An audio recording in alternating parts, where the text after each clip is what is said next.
Naam, assalamu alaikum wa rahmatullahi wa barakatuh. Wa alaikum salam wa rahmatullahi wa barakatuh. Ndowooza abantu mwenna bampulira. Yes, tukuwulira. Naam, alhamdulillah, thumma salatu wassalamu ala rasulillah. Ba'dallah, twebaza Allah ne leero tusobozesezza okuba nga tumiitinga kawungeezi ka leero mu darusi yaffe gye tumanyi gye tuba nayo buli Lwakuna, ng'era mu ddakiika ntono nnyo inshallah ejja bba etandika ng'omugenyi waffe owa leero inshallah buli omu ndowooza mmunyu yamaze otwegattako. Tugira ndowooza tulindamu eddakiika nga 5 at around 8:25 abakyali mu isha nabo batujoyininge then ndowooza omugenyi waffe abeere ng'atandika inshallah.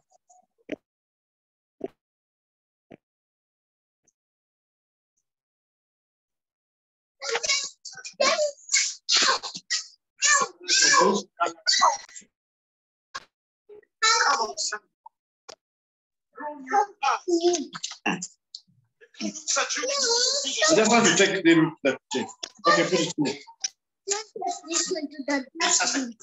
Fire on the mountain.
Docus and Swabla, we've not yet started, but in the next 2 minutes, inshallah, tujja batandika. Hope you can all hear me.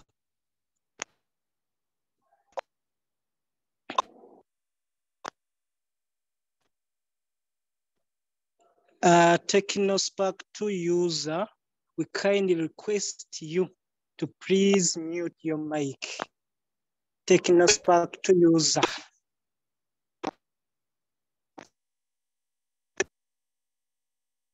Thank you. At this juncture, allow me also to welcome our dear Her Excellence, the former IUIU-KC good Vice Lady President, Aisha Gava, please say salam to this gathering, inshallah. Well, assalamu alaikum wa rahmatullahi wa barakatuh. Wa alaikum salam wa rahmatullahi wa barakatuh. At least say something, at least.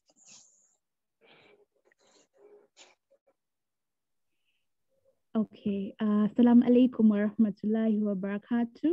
Good evening, everyone.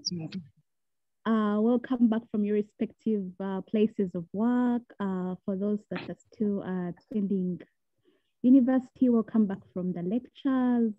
I hope you're all doing well, and I pray to the Almighty Allah to continue to provide for us in these really difficult times, and surely with hardship comes ease.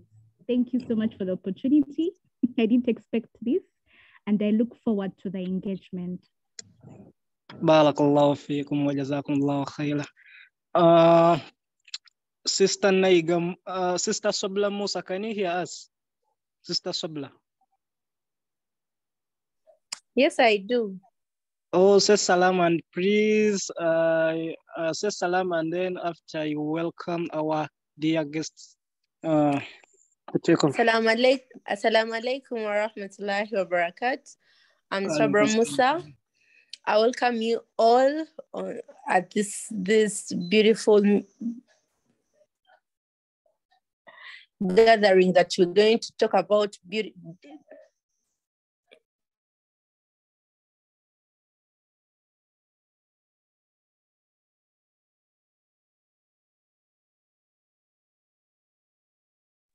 This juncture, since we all agreed to start to begin at 8:25, and I think it's this time.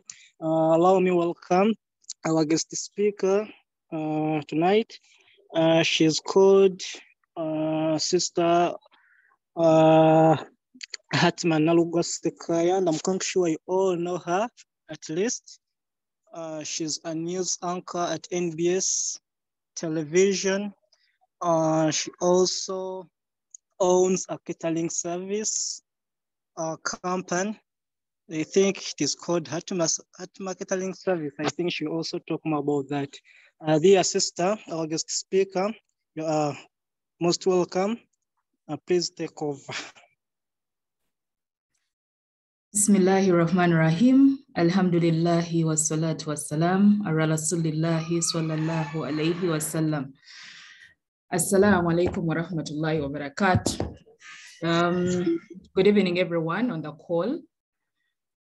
Yes, as I've been introduced, I am Hatmah Nalugwa SSekaaya. I am a journalist, but I specialized in anchoring news and hosting talk shows.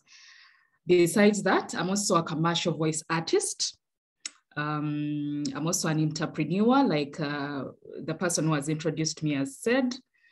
I lead a team of outside catering services, and our business is called Hatmah's Kitchen and Cafe. I am a farmer too, and I'm quite a number of things. Recently, I enrolled into the Mentorship Academy. I would love to mentor people, especially the youth, like some of you that we have here on the call. I am a BNI member. BNI stands for Business Network International. It's a network of business people, professional business people. And lastly, but not least, I'm also a member of the Uganda Women Entrepreneurs Association Limited. That is UWIL. Yes, I am quite a number of things. I engage in a number of activities, business ventures, because I love money. Yes. So I am honored for this opportunity given unto me to speak to you tonight. And I must say I'm excited about tonight's topic, which is finding pride in being a Muslim youth. Wow, I don't know if I'm still a youth because when you clock past 35 in Uganda, you cease to be a youth. But I'm glad I was picked to talk about finding pride in being a Muslim youth. Okay, so I'd like to pose a question. Do you know that being a Muslim is the biggest reward from Allah? I need some answers in the chat. Yeah, subhanallah, because you wouldn't love to, not to treasure such a reward, a direct reward from Allah, being a Muslim, So why not be proud of being a Muslim? Quite on a number of times you bump into someone.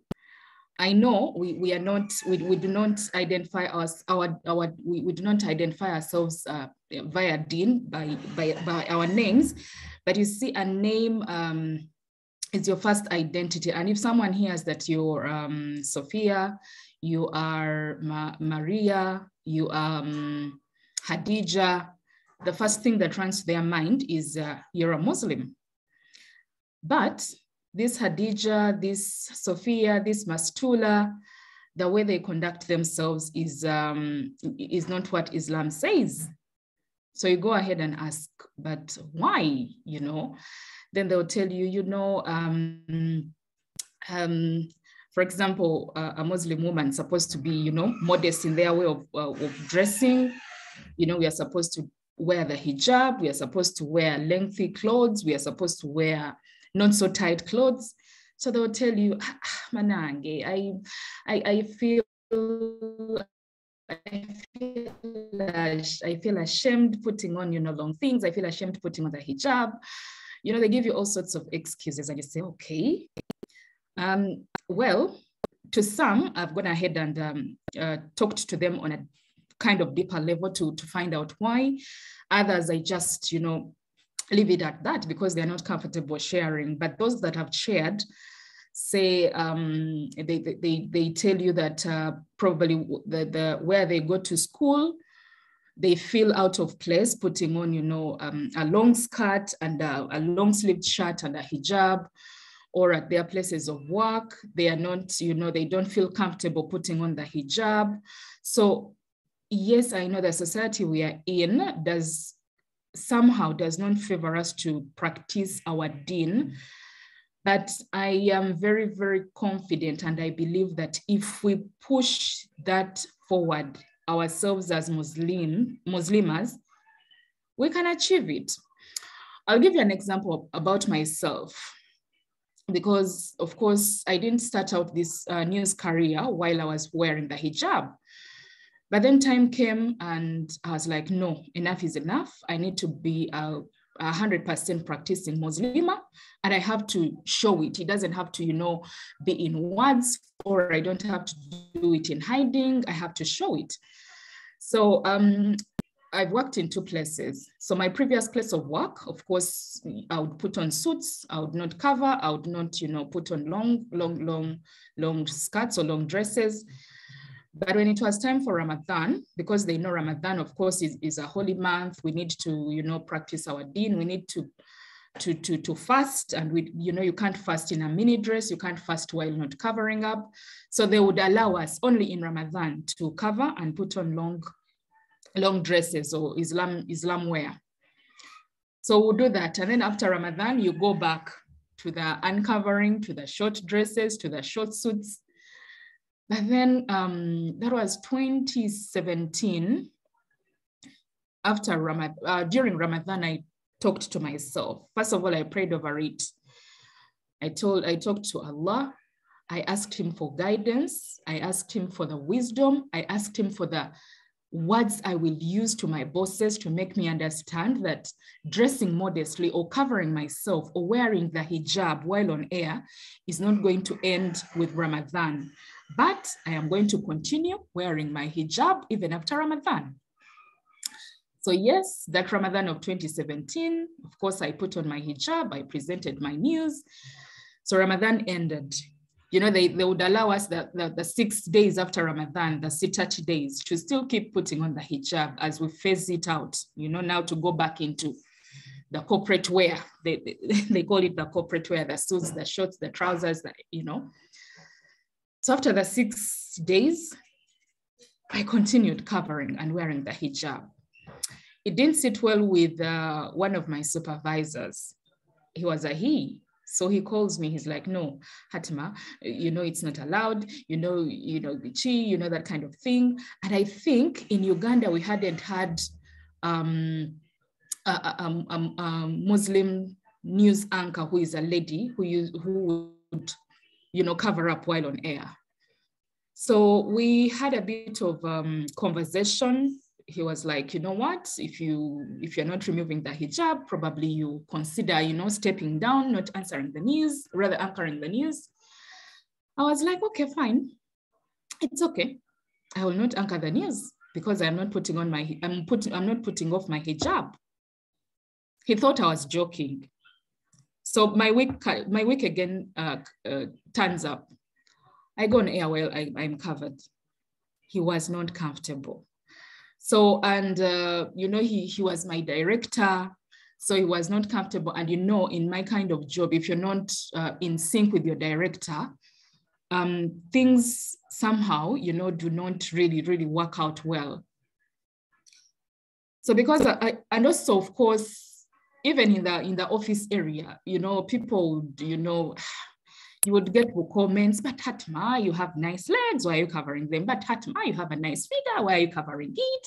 But Hatmah, imagine you are not Muslim before, those were comments. So they turned out to be uncomfortable. Still, I went to my Allah and prayed over, I prayed for guidance, I prayed for wisdom. And guess what? Something told me that, you can actually quit and you'll get something, you'll get somewhere where they allow you to put on your hijab, somewhere where you're comfortable wearing your hijab and, feeling proud of your hijab. So I quit. I sat home for like 8 months, while of course doing my outside catering services job. And that is when I got a call to from where I work now. We went on, discussion, negotiation, and then I told them, what, I am Muslim, and if I can only take on this offer if you allow me keep my hijab on while doing the news. And they're like, no, it's very fine. Yeah, and that is where, that's how I ended up at my place of work. I am so proud wearing the hijab while doing news. And yes, I am glad that quite a number of female journalists who are Muslim have looked at me as an example. They've gained the confidence, and I am proud that I'm seeing quite a number of female news anchors coming up to anchor news while wearing the hijab. So now that is my bit of a story, why I am, I sought pride in being a Muslim. I was like, no, I cannot just practice being a Muslim while at home or only during Ramadan. It has to be a continuous process because yes, I am a Muslim. This is what I subscribe to. So likewise, I would like to task us, the youth, to be that torch. I know in the past, or even up to now, Islam has been associated with having people who are not so educated, who are illiterate, who are, if I may borrow the word loco, but I mean loco in the sense that you're not intelligent, you're not, that all those kinds of things. But can we be that torch? Can the youth be that torch in lighting, the space for all Muslims out there? We should be grateful and thankful to Allah, the Almighty, for making us Muslim, and how do we do that? We do this by embracing, loving, and feeling proud of our deen, no matter what.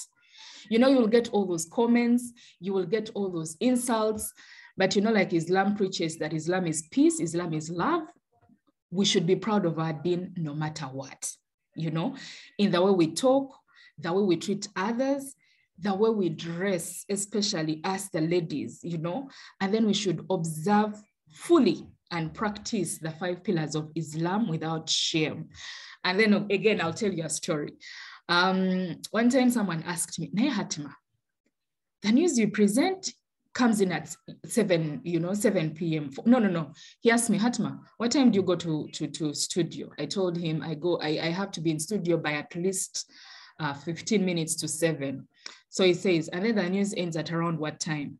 It ends at 7:45, 7:50. So he asks, when do you pray Maghrib? I tell him, immediately I get off the desk. That is when I get my prayer mat and say Maghrib. Or if I can, on quite a number of times, I've joined it with Ishra, but thank God we have a prayer place at my at my place of work. So immediately I get offset, I go and observe my Maghrib prayer. So we might be in the lecture room, or those of us who are working, we might give excuses that we don't get time to pray. Probably you're working in a busy restaurant where your supervisor, you know, lunchtime is the busiest hour, and then you are saying you're missing Dhuhri because you were probably serving. We should not give excuses, you know, for not practicing the 5 pillars of Islam. We should create time for our deen.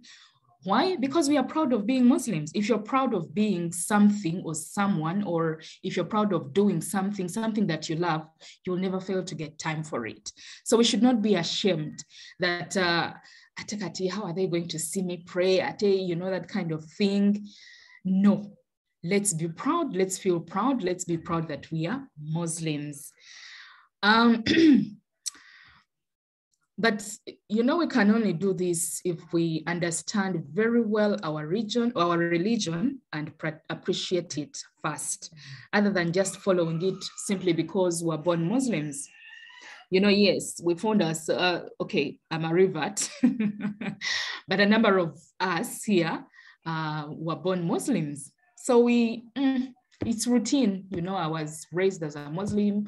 I was given a Muslim name, you know, and Islam tells us to seek knowledge. So can we seek knowledge about our deen? That is the only way we can appreciate it, and that is the only way we can feel proud about it and pride ourselves in it. You know, let's seek knowledge about our deen. What does it say? How you know, how it teaches us how a Muslim conducts themselves. How do we dress? And then if you know something, if you have knowledge about something, then practicing it should never, ever be hard for anyone. Yeah, you will not feel pressured, and definitely you will not feel ashamed about being a Muslim, because you know what it says. You know what it requires of you to be a Muslim, and then you will do it with a lot of pride and a lot of love and a lot of passion. I am glad that my partner held my hand and took me through, you know. He bought me books, he gave me links on the internet. Of course, he connected me to sheikhs and sheikhats. And also I belong to groups that, you know, keep teaching me. I belong to groups that keep giving me knowledge that that is helping me practice my deen with ease, without any difficulty. To the ladies, you know, someone will say, I am a lawyer, so I have to put on that corporate suit and wear that that robe, and then go at the bar and represent my client. But how do I do it while wearing a hijab? Come on, we've seen female lawyers who are Muslims putting on the hijab, but as well as putting on their robe, and they are representing their clients. They are smart. You know, case in point is Shifra Rukwago.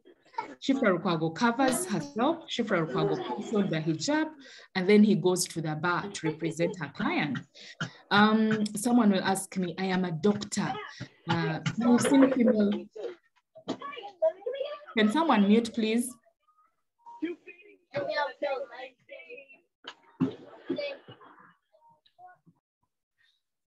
All right, we've seen female Muslim doctors. I have an example. My gynecologist, Dr. Nema Nasolo, she's always putting on her hijab, but with her doctor's robe, and then she sees her patients, you know, and then when it's time for prayers, she will ask politely for 5 minutes, 10 minutes to go and say her prayers, and then return to her, you know, her desk. I've seen female journalists who are Muslims, but they're putting on their hijab and they're going to the field to you know, to gather news.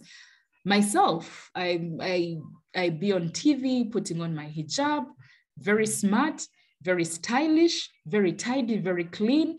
For as long as you know your hijab is smart, your hijab is clean, your hijab is stylish, you know, this is called branding yourself. You know, the way you brand yourself is how they will treat you. So even while we are donning our attire as Muslim women. We need to brand ourselves. We need to be stylish. We need to be smart. We need to be clean. We need to be tight. We need to look good in our hijab.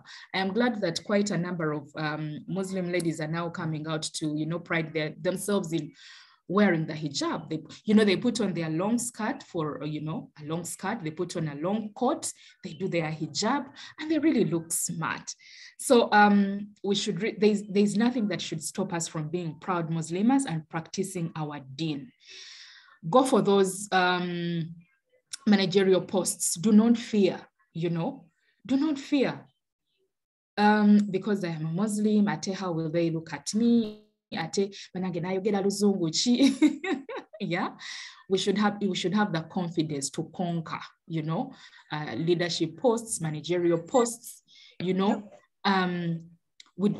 shouldn't, our deen should not hinder us from going for those big posts, because I know we have the potential, we can do it. Yeah.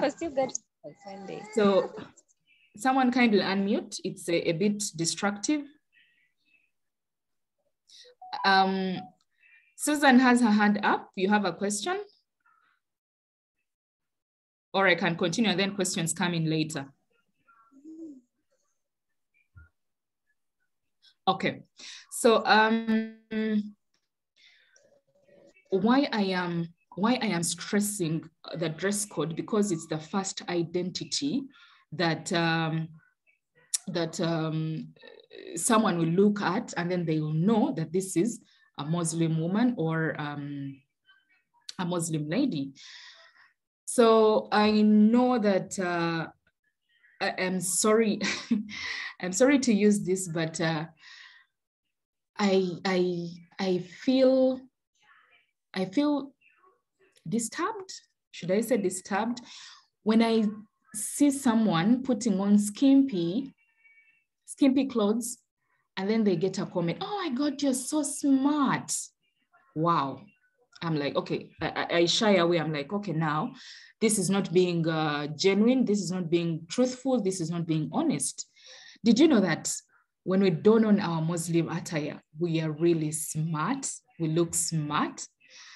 Yes, to you, the Muslim youth who are here and you're a lady putting on skimpy is not smart. Don on our attire, don on our Muslim attire, feel proud in it. And yes, I can assure you, you can be smart, you can be stylish, you can be yes, smart, stylish in your hijab. And when I go on social media and some of those Muslim youth, the ladies that I follow, I feel proud that they've taken the fashion industry by storm, They have very nice, clothes, very nice hijabs. So there's no reason for us to, there's no excuse as to why we do not feel proud being Muslims while practicing our deen and abiding by what it says. Yeah. So I think I've talked quite. Oh dear, it's incoming call. I'll receive it later. If there are any questions before I continue, I don't want to be like I'm in a lecture room.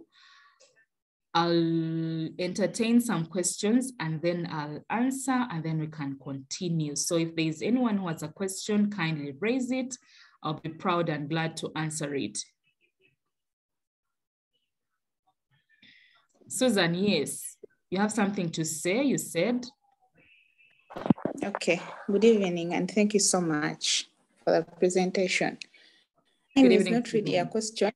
Mine is not really a question, but I want to appreciate Muslims and make you people feel good and proud of yourselves. I'm Susan and I am a very staunch Christian and a youth leader in my church. But when I was growing up, I grew up in two families. At our home, we are Protestants, but there is this Muslim family of my auntie. She would come and pick us from Mokono to go to Kansanga for holidays. And they are staunch Muslims. They even did, is it Hijjah? But I want to talk about religious tolerance, that when I was among Muslims, Like they never segregated me like how some Muslims do, and they call you mokafiri. So I remember Hajj would come to our bedrooms to wake people up for the night prayers, and then he's like, Susan, now we are not going to force you to say what you don't understand. So I fell in love with the Muslim religion because I had a bias of those Muslims. They don't like Christians. They are segregative and what. But I have grown up with these people. I respect Muslims. I respect your Lent period.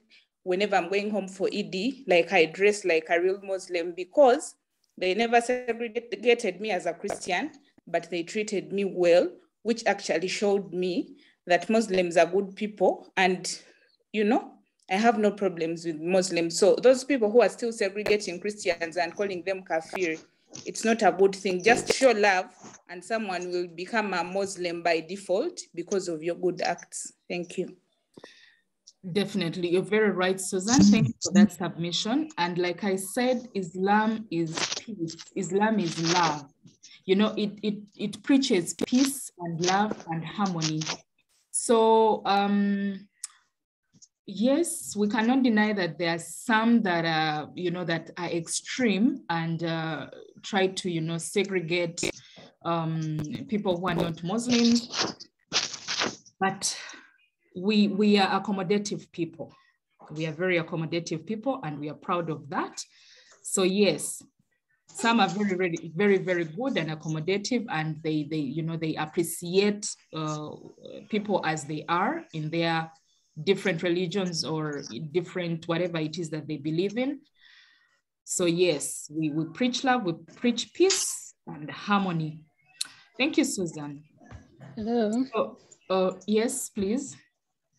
Assalamu alaikum wa rahmatullahi wa barakatuh. Wa alaikum salam wa rahmatullahi wa barakatuh.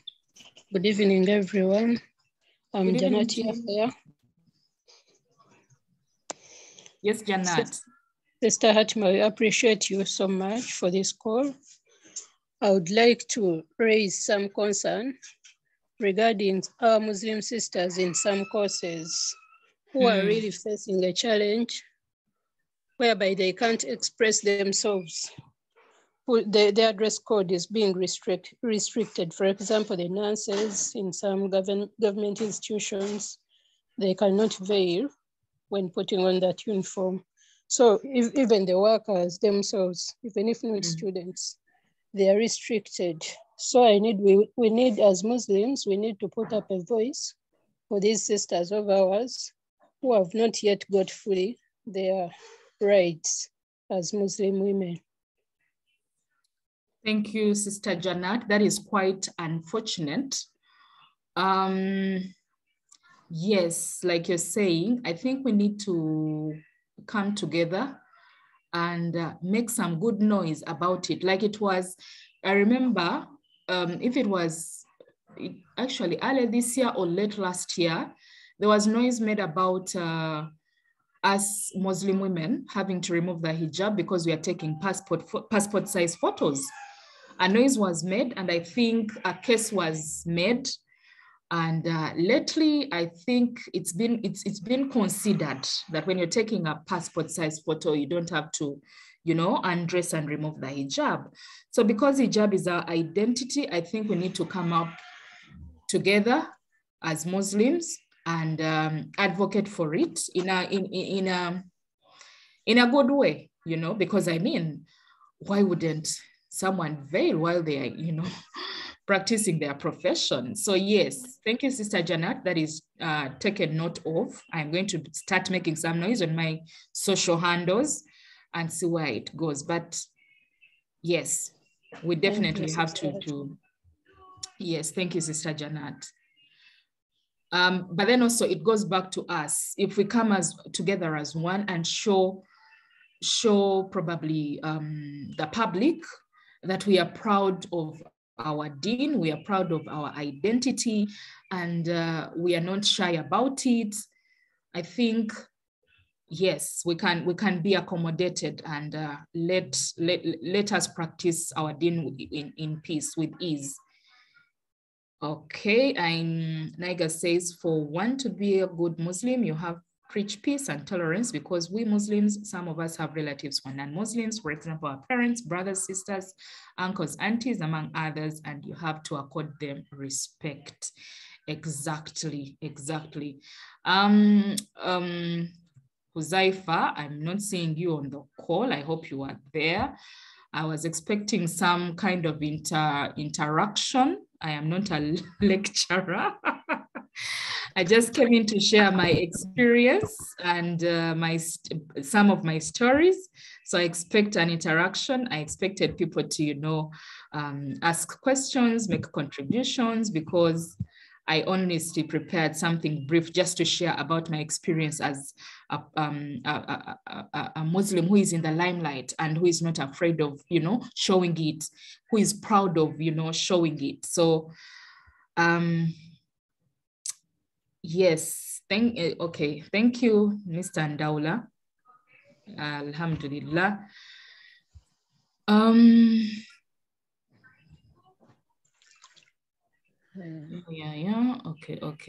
Okay.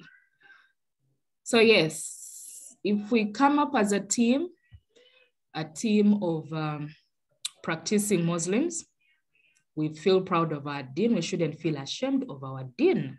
That one I want to stress it, because I mean, it's not a crime. It's not a crime that you're born Muslim. You shouldn't feel shy about being a Muslim. We should be the torch, and make people understand that being a Muslim is not, is not something to feel shy about. Kahinju Latifa, your hand is up. Do you have something to, contribute or a question? Yes. Good evening, everyone. Good evening to you. Yeah, mine is a comment about passport photos. Recently, I had gone to the bank to open up an account for my daughter. And because I'm supposed to give a passport photo for the child and mine, and when I gave in mine, because I had covered myself, the bank refused. They told me, no, we need to see your ears. I was like, but you're not supposed, because my religion, I'm supposed to cover myself. They refused, they totally refused. They told me to bring a passport photo where I'm not covering myself. So I had to abandon the whole process. Secondly, on the issue of lawyers saying they cannot cover themselves up because they cannot appear in court while wearing a hijab. I have worked in court now 4 years. I have worked with different judges and not Muslims, but no one has ever stopped me from wearing a hijab. I have always put on my hijab. And Fridays, I totally put on, I don't put on a suit, I totally put on a hijab, and they're okay with it.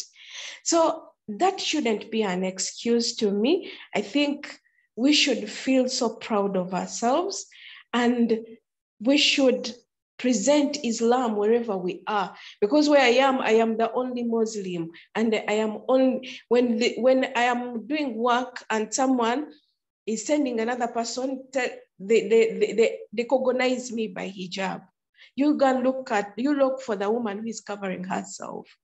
And that makes me proud. Yes, thank you, Latifa, for sharing your experience. So if, yes, we are still finding challenges in passport size photos. But I think that fight is still on. It's not a bad fight though, it's still on, and we hope inshallah that we shall win it, because all is needed is the face. But in other places of work, honestly, the youth, it shouldn't be an excuse for you not to feel proud of your deen, not to practice what it says, because I mean, probably you feel shy about it. OPPOA74, your hand is up. Do you have a question? Good evening, everyone. This is Jalila. Yes, Jalila. Mine is a submission. It's not actually a question, but I would like to urge every Muslim that however much we are talking about the veiling and complaining that maybe at some point, I think we are sometimes to blame because we have sisters that are not taking this serious. Be it about just covering yourself, but you're observing the 5 daily prayers. Are you doing your work honestly, like bringing out all those?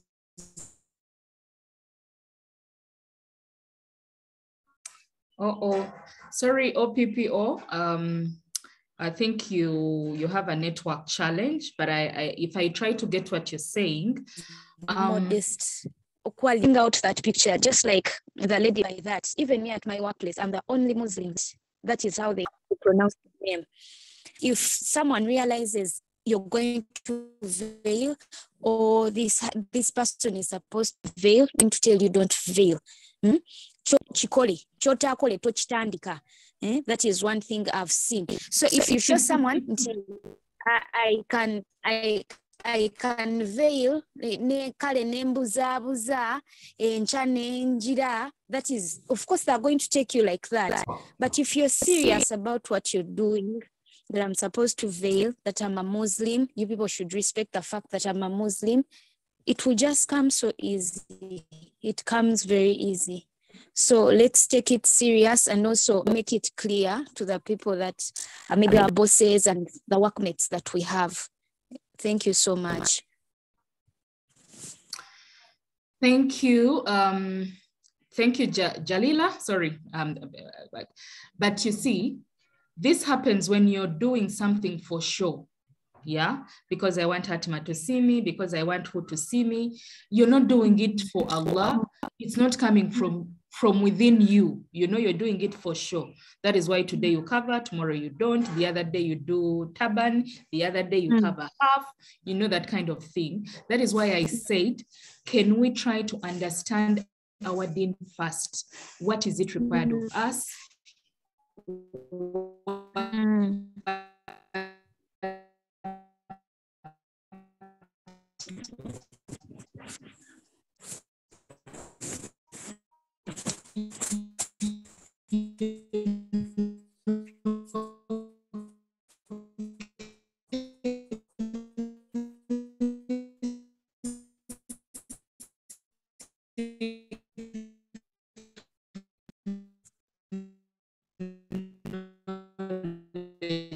What does it say out there? But you see, it was Allah's command. Bosses, we should not please our colleagues. We should not be pleasing our. If we just myself, not for anyone to see me, then I appreciate that submission. And I those hands, you know, at your place of work, if you have Muslim sisters, can you sit them in a group in a polite and calm way, and then make them see the beauty of practicing 100% their deen? Can we be that torch, Jalila?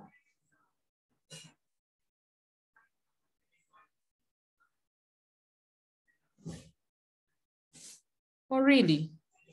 Someone says my network is unstable. And now? Please. Sorry? My network is unstable? Yes, please. It's not yours, it's theirs. Yours is clear. Okay, thank you. Thank you so much.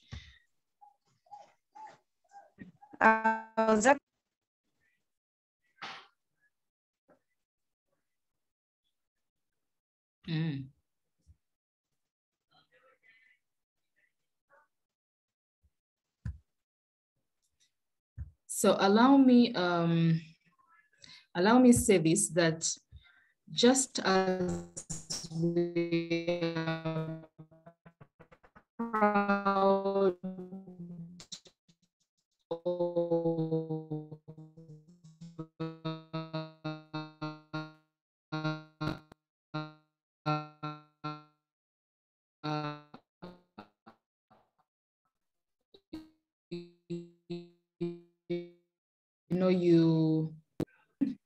if you're proud of your deen, you will do whatever it says with ease.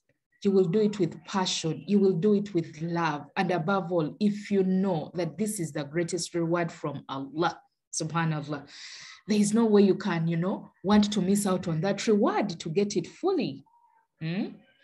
So can we task ourselves to read about our deen, understand it, and then we'll be able to practice it with great ease. Can we desist from showing off? Yeah, because you want, because someone said so because Sheikh something is going to see you, then you pretend that you're covering. Can we deal away with the pretense? When you're proud of something, I know you'll do it with ease without any difficulty. Yeah. Huzaifa, I don't know if you're still on call.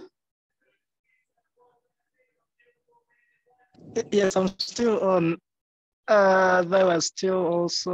We still have, I think, more hands. And right now I'm seeing Aisha Gava, Sister Aisha Gava. Okay. I think you can unmute. Assalamu alaikum wa rahmatullahi wa barakatuh. I would love to thank Sister Hatmah for the beautiful presentation. It has really been lovely. And I really thank the organizers for the well thought topic. Now, my question is, I know it is beautiful. We're supposed to wear the hijab and represent it. And, it is a beautiful presentation. But you see, sometimes as Muslims, we try, because no one is perfect, but we try to portray the best images for ourselves as Muslims. But there are times when when Allah tests us and they test us with the hijab. Let's say, for example, if it's an opportunity and it's a beautiful one, and then it's denied to you simply because of your ability to wear the hijab. So in circumstances like that, how do you curb such situations?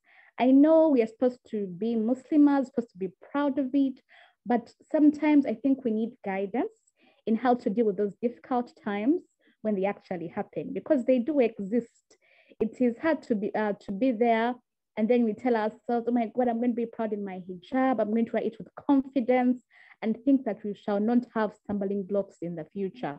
So how do we deal with such negativity when it happens in society? How best can we live with it, and how best can we address it without it affecting our practice? And then also, I do not know, but I would like to sort of disagree with Madam Jalila, who said chota kwale tochitanika. I believe there are some people who I have met who are not veiling, and then they started with the on and off. They put on today, and then they removed tomorrow.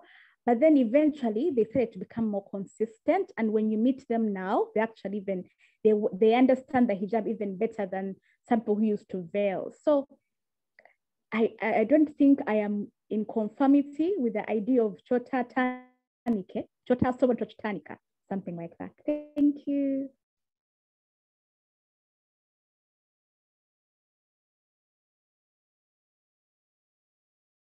Sister Naiga, do you also have something to say? Oh, because I'm seeing your hand is up. Sister Naiga, you can unmute yourself. Yeah.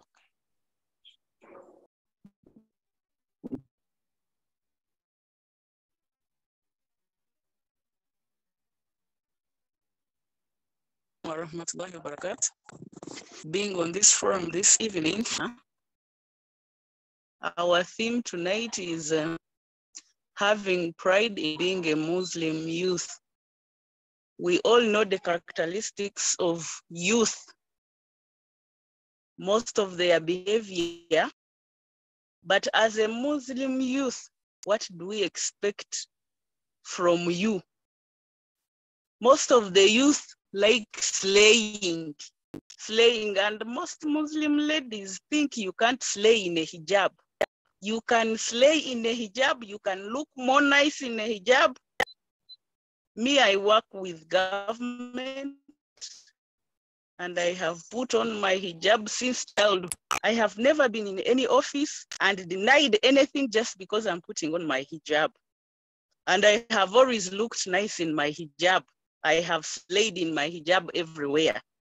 So being a Muslim youth does not mean most of the youth, let me say most of the youth, for example, are not yet married. And there is a person who gave me an excuse that, my daughter being in a hijab, how will the men see him when he's in a hijab, when she's in a hijab?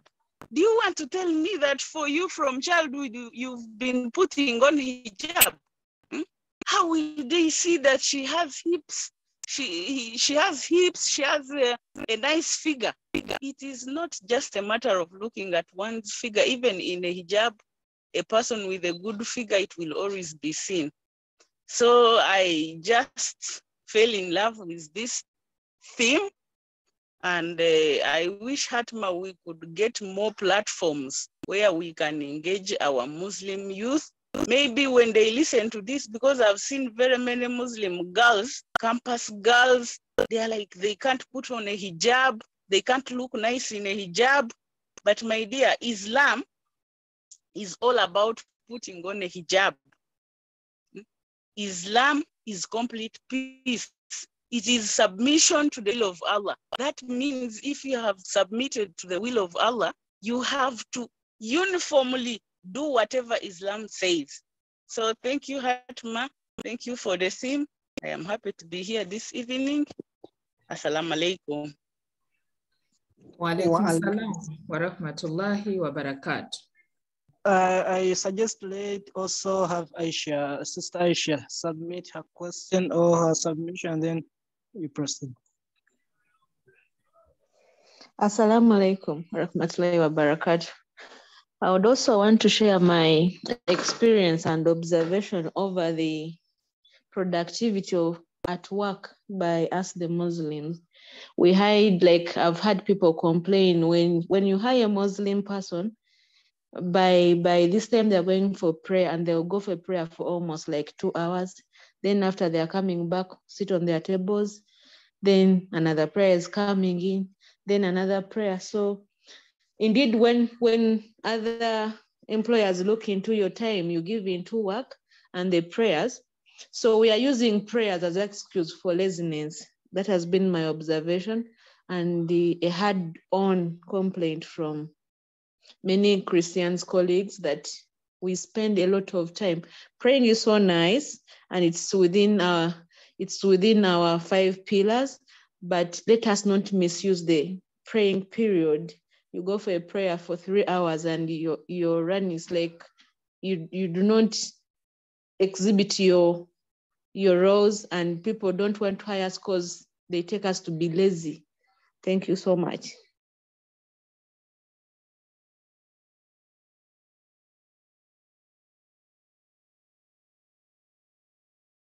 Yes, Sister Hatmah, I think you can proceed.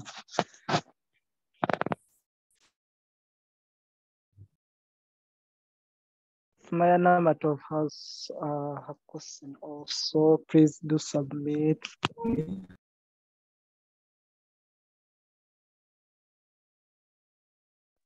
Sister Smaya, please unmute.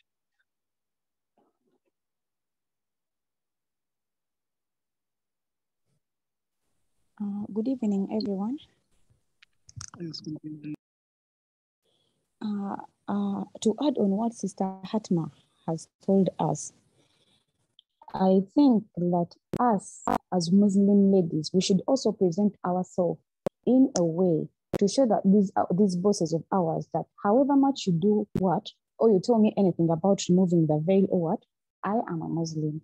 I personally have an experience. I'm an accountant. So the day I got my job in that accounting firm, I went there as a Muslim woman in a suit, very smart, with my veil on. So after telling me all these details of the job, when they asked me a question, in fact, I told them, before I sign or I take over this contract, I just asked them, will you allow me to pray? That was the question, because they had already seen me with a veil. meaning that they allowed it and they gave me the job. So the question was, will you allow me to pray? And yes, they showed me where to pray from. Another challenge I got while on my work, we had a client they were having a farm and they were rearing pigs. So we had to go there and visit, do some accounting, give reports and so on and so on. So while I was there, we had to enter where those pigs were sleeping, or as in where they stay, because we had to identify the types and the breed.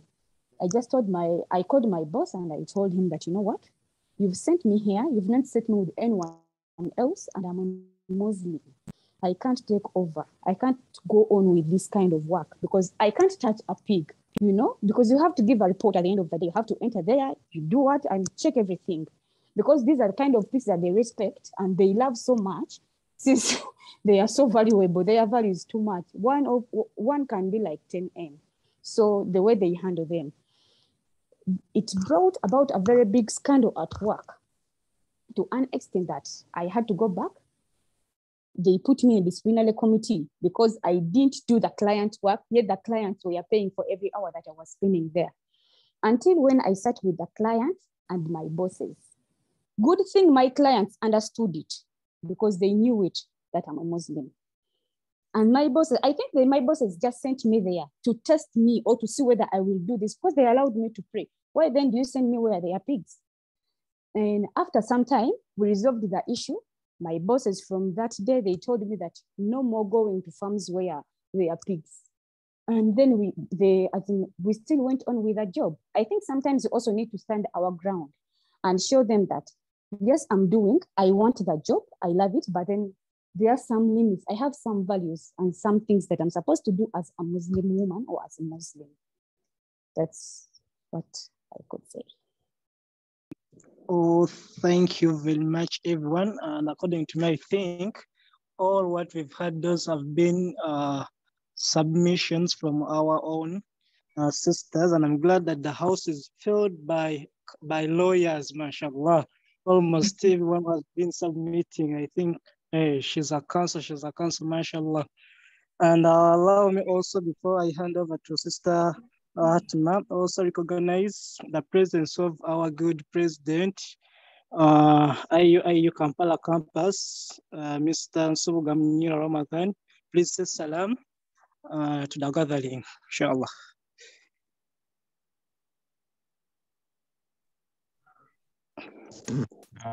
Assalamu alaikum wa rahmatullahi wa barakatuh. Thank you very much. Wa alaikum salam wa rahmatullahi wa barakatuh. You are most welcome. Thank you very much. I'm so glad to be on this platform and I'm here digesting what the speakers are trying to demystify. Thank you very much. You're most welcome. Allow me also to ask Brother Busi Kuswaib. I think he's going to be the last person to comment or to submit, and then we hand over to Sister Hatmah to finalize, inshallah. Brother Swaib. Okay, thank you very much. Assalamu alaikum wa rahmatullahi wa barakatuh. Wa alaikum salam wa rahmatullahi.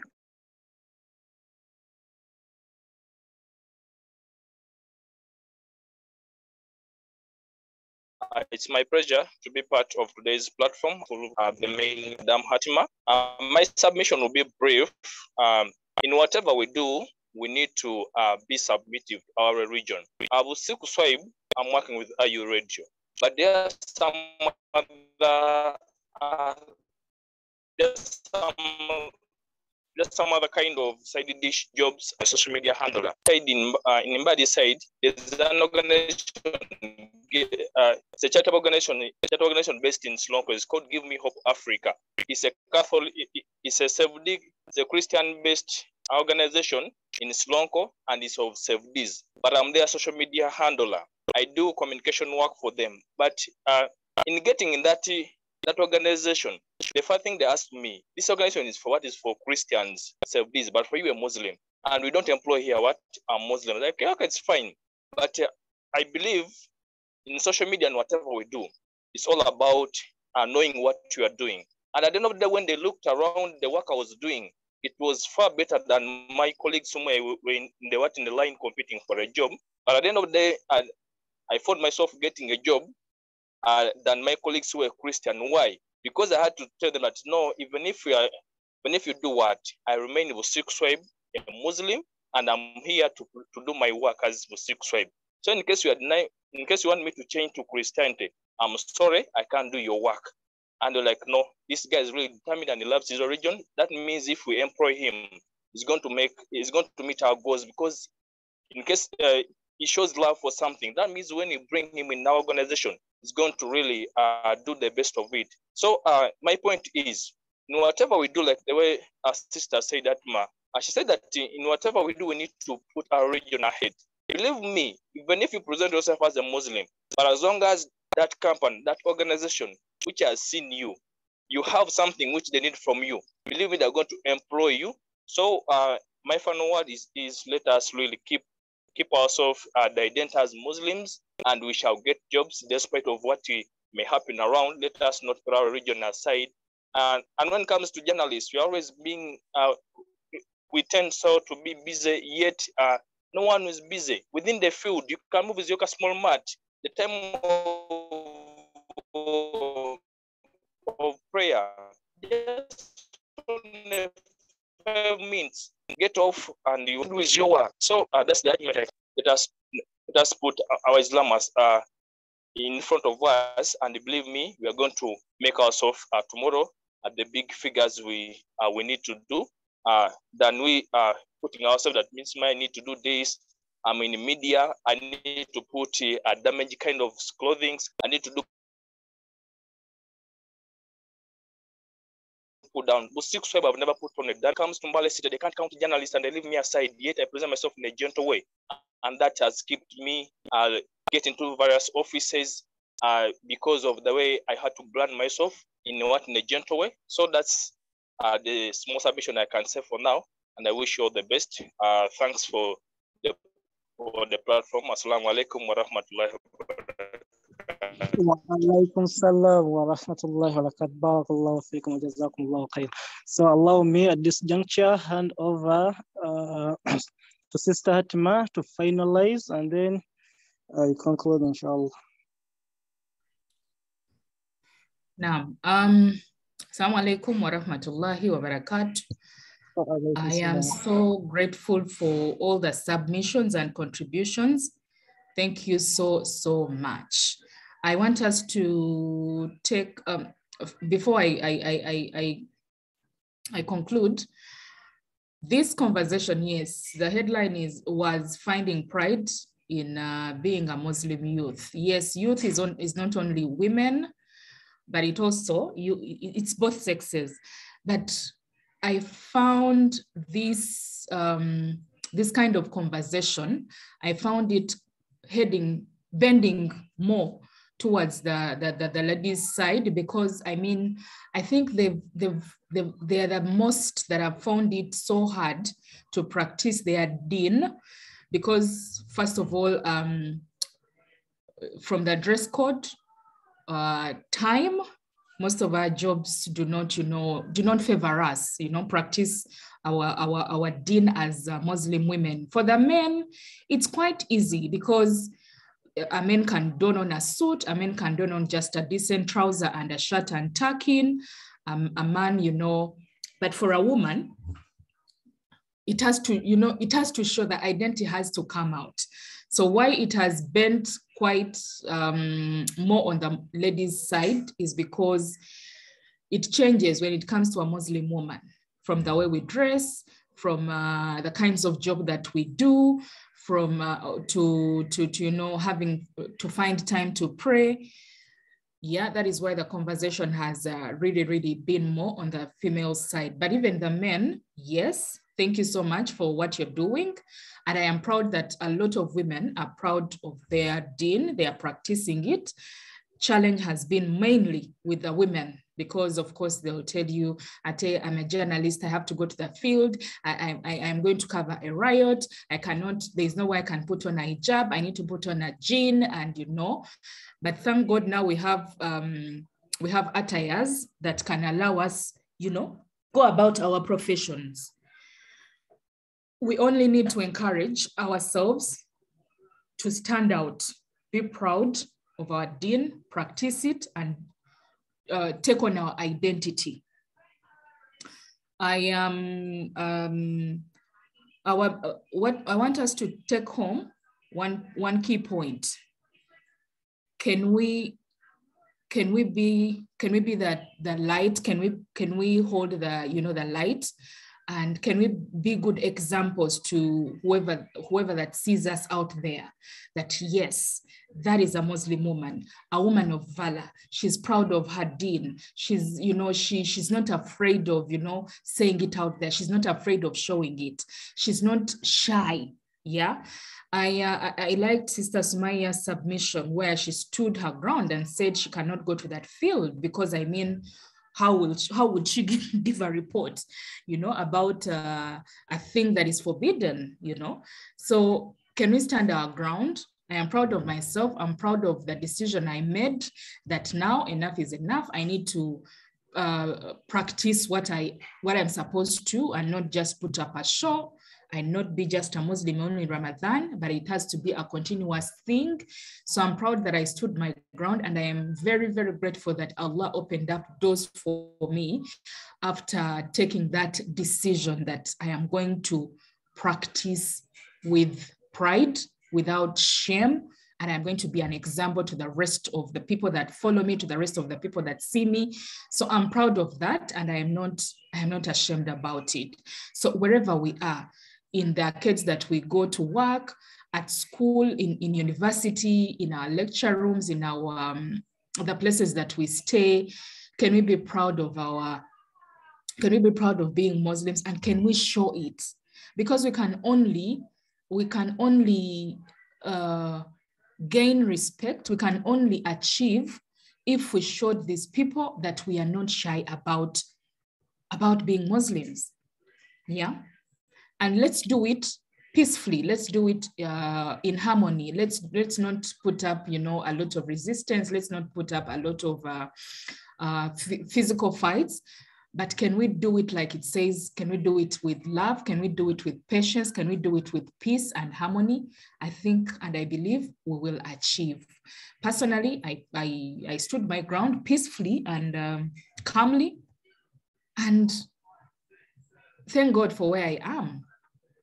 I feel proud when you walk somewhere and I've not even made that hijab, but I feel proud when someone addresses me as Hajat Hatmah, because of the respect I command, because of the way I dress, the way I conduct myself. And, it just gives me, it just makes me feel proud. Yeah. Someone accords you respect the moment they see you because of the way you're dressing. No one will give you those stupid comments that they give to someone who is putting on skimpy, who is putting on very tight clothes. Yeah. The respect that we command when we don on our attire is really, really, really, really way up there. So as we conclude, to the women, we shouldn't feel shy. We shouldn't give excuses for not, taking on our identity, because that is where the biggest challenge is. People give all sorts of excuses. It is hot, it is not stylish, it doesn't, all kinds of excuses. No. We shouldn't feel ashamed of taking on our identity. And to the gentlemen, yes, thank you for standing, thank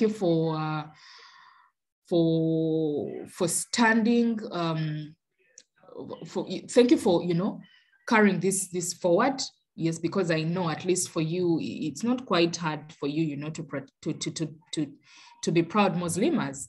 Yeah, but I'll encourage ourselves to read more. I'll encourage ourselves to gain more confidence. I'll encourage ourselves to seek knowledge, not only in our deen, but knowledge from wherever the fields that we are in. Can we seek knowledge such that when you stand out to speak, you speak with confidence, you speak with authenticity, you speak with with respect, someone, you know, listens to you and then they say, yes, Muzami Royo, yeah, chayogera chitegera, yes, Abdroyo chayogera checho chenyini, you know, can we make people believe in us? Can we, when we stand out to speak? Sagala Bagamenti, now our next speaker is Muhammad something, and then they're like, why? Because of course they've always seen us as being less knowledgeable. They've always seen us as being less educated, but can we prove them wrong? Yeah. Let's seek knowledge as much as possible as we can. Can we read books? Can we, you know, that we have the internet, can we use the internet for the right reasons? Can we seek for knowledge, you know, and understanding, such that when we go out there to speak, we are believable, we are confident, we command respect, and we give out, you know, necessary information. Thank you so much. I can talk on and on and on, but unfortunately I have to go. My girl is not feeling fine.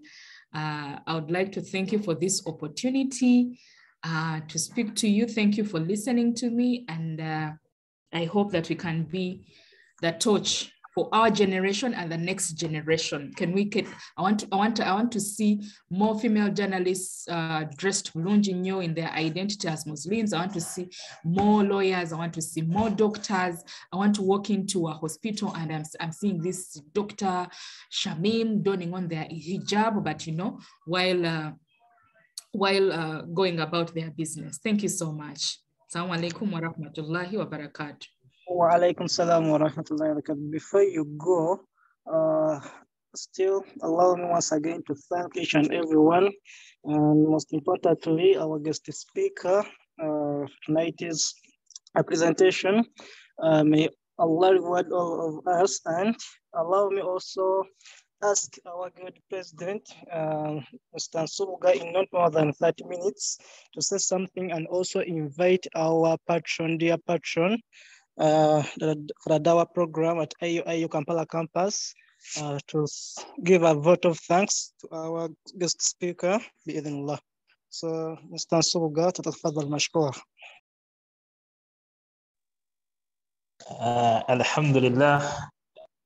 Alhamdulillahi Rabbil Alameen. Wassalatu wassalam ala Rasulullah sallallahu alayhi wa sallam. Babad.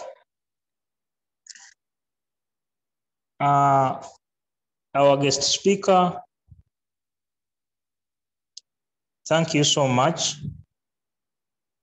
for that wonderful message to the Muslim community, to the Muslim youths, how they are supposed to feel proud, have that pride in themselves, to express themselves as Muslims. Of course, the environment which we are operating in, it has so many deterrent things, of which people whom we do stay with, or whom we associate with in the society, they usually criticize the Muslim community. But I would also add on and encourage our fellow youths of the Muslim faith or under Islam that however much they do criticize, however much they do it, but we should feel that indeed Islam is part of us. And we shouldn't do away with our religion because of the criticisms and the other things which we experience. So with that, colleagues, I'm so grateful. I can't dilute what the speaker has said, but it's just adding on an encouragement to you, colleagues, that we, as the speaker has stated, we should act as examples, most especially we who have attained some education. We are the ones who are trying to ease in certain things that, no, I think we should go as our colleagues say, but I think, in my own opinion, we shouldn't do as they do think. We should do as what Islam teaches us to do. So with that, Councillor Huzaifa, thanks so much for sharing the link and arranging the program. I wish that each and every time we should encourage others also come over and join this platform, in that we try to share what Islam portrays as Muslims. So with that, allow me to use this opportunity to call over our dear patron, Engineer Usama, our lecturer and patron, Engineer Usama Kasaga, to take over the podium, and we conclude the meeting. Thank you very much. Assalamu alaikum wa rahmatullahi wa barakatuh.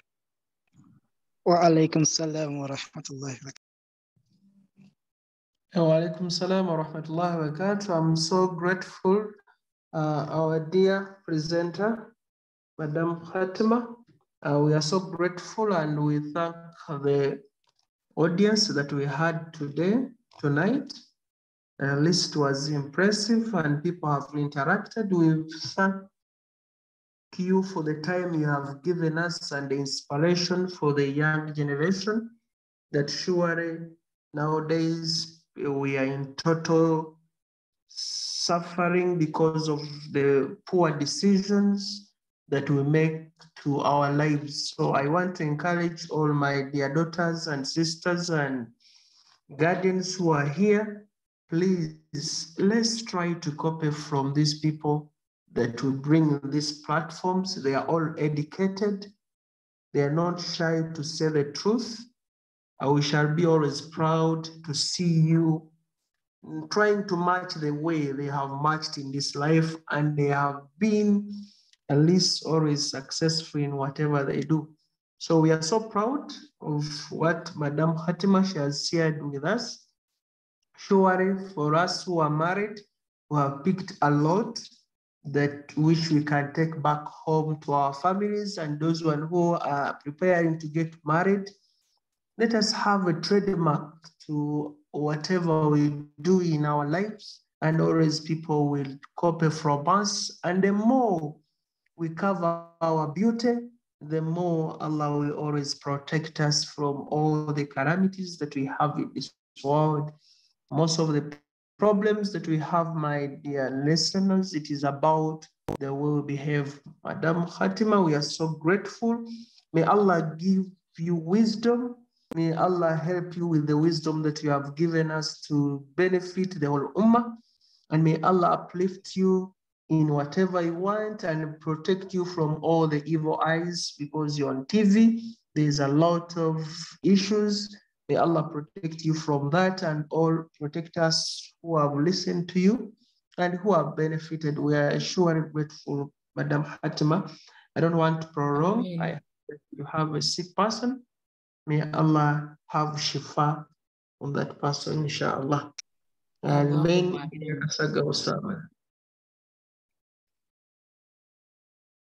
okay, I think we are done. Madam Hatmah, you wanted to say something or to say bye-bye to your audience?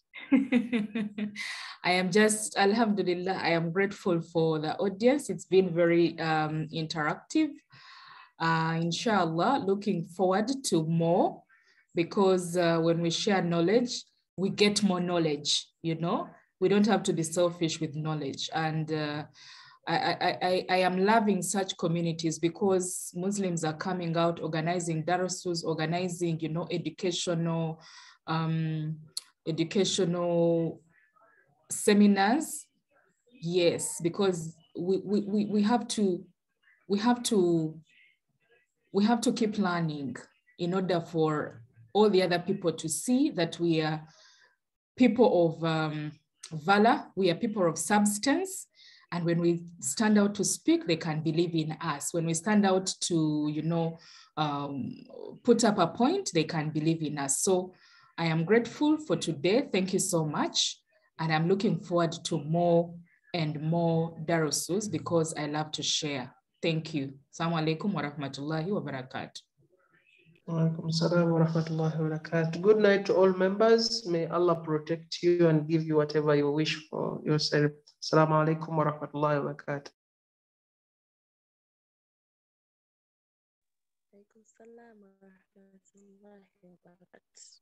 Wa alaikum salam wa rahmatullahi wa barakatuh.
okusingawo ku ssaawa 3:5 ku Spark TV.